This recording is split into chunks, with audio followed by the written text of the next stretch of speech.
नमस्कार, मैं हूं नारायण शर्मा और आप देख रहे हैं AINS न्यूज 24 चैनल। अब खबरें विस्तार से। वीर बाल दिवस के अवसर पर प्रधानमंत्री नरेंद्र मोदी ने गुरु गोविंद सिंह के साहिबजादों को याद किया और आज के साहिबजादों में जोश भर दिया।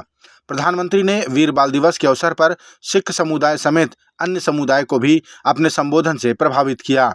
नई दिल्ली के भारत मंडपम में आयोजित इस कार्यक्रम में पंजाब, केरल और मणिपुर के बच्चों ने शौर्य प्रदर्शन भी किया।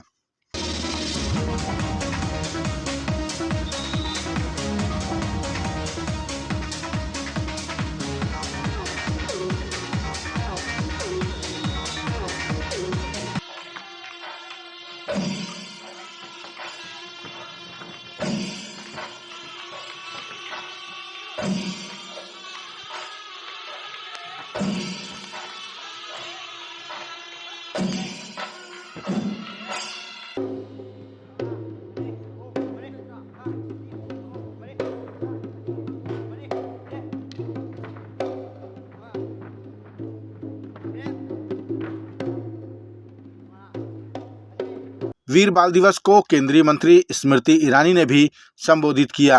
प्रधानमंत्री ने कहा कि आज का दिन हमें याद दिलाता है कि शौर्य की पराकाष्ठा के समय कम आयु कोई मायने नहीं रखती।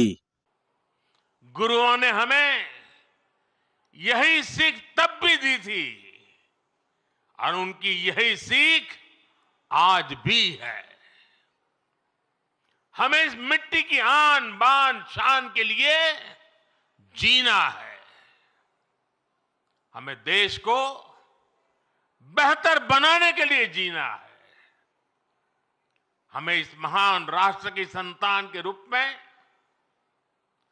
देश को विकसित बनाने के लिए जीना है, जूटना है, जूझना है और विजयी होकर के निकलना है।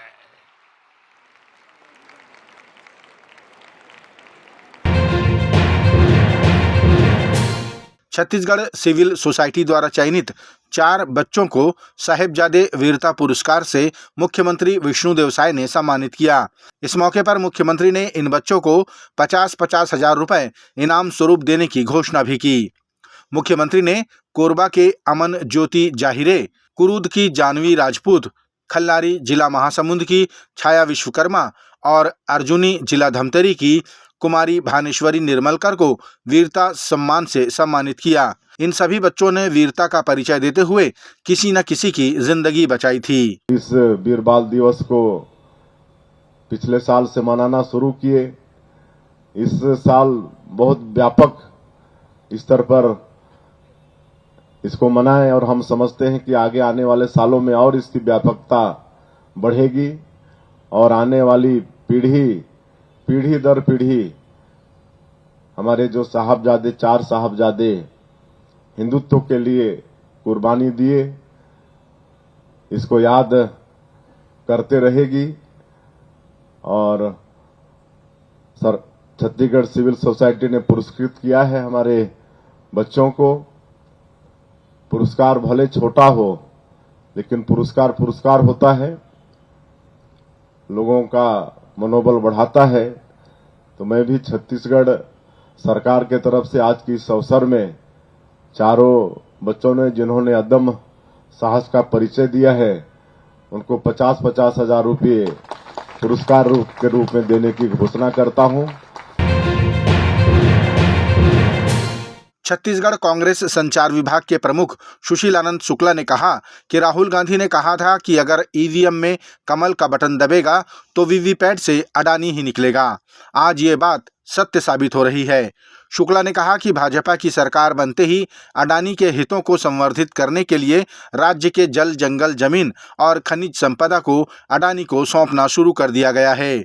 हसदेव अरण्य क्षेत्र में वनों की अंधाधुंध कटाई की जा रही है, जबकि कांग्रेस की सरकार ने वनों की कटाई रोकने तथा स्वीकृति के आदेश को निरस्त करने पर्यावरण मंत्रालय भारत सरकार को पत्र लिखा था। वीर बाल दिवस के अवसर पर छत्तीसगढ़ की राजधानी रायपुर में भी विभिन्न कार्यक्रमों का आयोजन किया गया। माता सुंदरी पब्लिक स्कूल में गुरु गोविंद सिंह के साहिबजादों बाबा जोरावर और बाबा फतेह सिंह की याद में लगाई गई प्रदर्शनी का उद्घाटन प्रदेश के मुख्यमंत्री विष्णुदेव साय ने किया और उनकी शहादत को याद भी किया। मुख्यमंत्री ने यहाँ कहा कि सिख समाज का इतिहास ऐसी ही कुर्बानियों के कारण आज भी गौरवशाली बना हुआ है।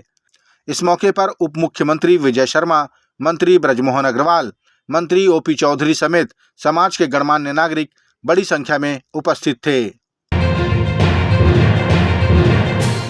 विकसित भारत संकल्प यात्रा में जन भागीदारी के मामले में छत्तीसगढ़ देश के अग्रणी राज्यों में शामिल हो गया है। इसी कड़ी में केंद्र सरकार की फ्लैगशिप योजनाओं को आम जनता तक पहुंचाने और उसका लाभ दिलाने के लिए बेहतर कार्य भी किए जा रहे हैं। पंचायती राज मंत्रालय भारत सरकार के अतिरिक्त सचिव डॉक्टर के चंद्रशेखर ने छत्तीसगढ़ के वरिष्ठ अधिकारियों की बैठक लेकर योजनाओं के क्रियान्वयन की समीक्षा की। छत्तीसगढ़ के अधिकारियों ने भी संकल्प यात्रा के दौरान की जाने वाली गतिविधियों से भारत सरकार के अधिकारियों को अवगत कराया। बिहार कांग्रेस के नेताओं की अखिल भारतीय कांग्रेस कमेटी के नेताओं के साथ एक बैठक हुई। बैठक में ये निर्णय लिया गया कि पूर्व की तरह गठबंधन के साथ ही कांग्रेस बिहार में लोकसभा का चुनाव लड़ेगी। बिहार कांग्रेस के अखिलेश प्रसाद सिंह ने कहा कि बिहार में सीटों की संख्या का निर्णय कांग्रेस पार्टी की 29 तारीख को होने वाली अलायंस कमेटी की बैठक में तय किया जाएगा।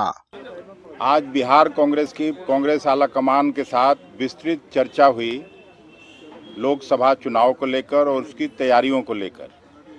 उसमें एक चीज़ तो पहले से स्पष्ट था बिहार के बारे में कि बिहार में जो गठबंधन है राष्ट्रीय जनता दल यू और वाम दलों के साथ, उसी गठबंधन में कांग्रेस पार्टी चुनाव लड़ेगी और एक एक्शन प्लान हम लोगों ने जो बनाया है उसको विस्तृत रूप देके आगे बढ़ेंगे।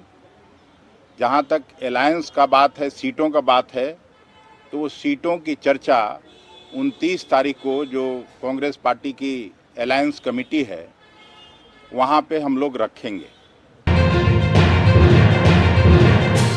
पूज्य सदानी दरबार तीर्थ और सिंधी समाज द्वारा मुख्यमंत्री विष्णुदेव साय का स्वागत किया गया। सदानी दरबार में मुख्यमंत्री ने कहा कि सदानी दरबार आध्यात्मिक शक्ति का केंद्र है। जो भी यहाँ सच्चे मन से मत्था टेकता है उसकी मनोकामना पूरी हो जाती है। मुख्यमंत्री ने संत सदाराम की समाधि पर मत्था टेका और धुनी वाले महादेव साहेब की विधि विधान से पूजा अर्चना करते हुए प्रदेश की सुख समृद्धि और खुशहाली की कामना की। ये थे आज के प्रमुख समाचार। आप देख रहे थे हमारा लोकप्रिय YouTube चैनल AINS न्यूज़ 24। अब हमें इजाज़त दीजिए। कल तक रोजाना की ताज़ा खबरों के लिए आप देखते रहिए हमारा लोकप्रिय YouTube चैनल। हमारे YouTube चैनल को लाइक, सब्सक्राइब और बेल आइकन के बटन को दबाना ना भूलें। नमस्कार।